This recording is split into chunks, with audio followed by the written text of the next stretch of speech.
श्री जी मनाने लगी, ठाकुर जी फिर नहीं माने। सो श्री जी उठ करके यमुना जी के तट पर चली गई। जैसे ही श्री जी के नेत्रों का अश्रुबिंद आकर के यमुना जी के जल में एक बूंद गिरा, यमुना जी का संपूर्ण जल लाल पड़ गया। यमुना जी प्रकट हो गई।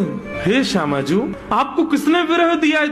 इतनी वेदना आपके हृदय में हो रही है। अभी आपके अश्रुबिंद का ताप इतना था, इतना ताप तो हमारे भैया यमराज नहीं देते किसी को नरक में, जितना ताप में आप हो इस वक्त। आप बताइए तो सही, किसने दिया आपको ये? श्री जी थोड़े भाव में बोली, तुम्हारे श्याम सुंदर मान करके बैठे 3 दिन हो गए, रीझ ही नहीं रहे। यमुना जी बोली, हाँ श्री जी को श्रम करा रहे हैं, रुको मैं बताऊं इन्हें। तो यमुना जी गई महाराज, और ठाकुर जी जैसी पीताम्बरी, ठाकुर जी जैसा श्रृंगार, ठाकुर जी जैसा मुकुट, ठाकुर जी जैसे बिल्कुल कानों में कुंडल, ठाकुर जी जैसे बिल्कुल डिट्टो कड़ूला, ठाकुर जी जैसी वंशी, ठाकुर जी जैसा श्रृंगार।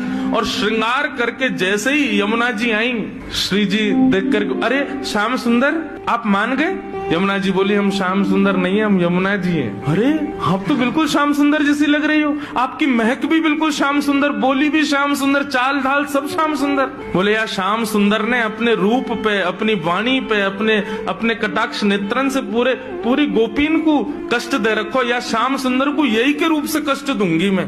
आप यहीं बैठी रही हो राधा रानी, मैं अभी जाऊं।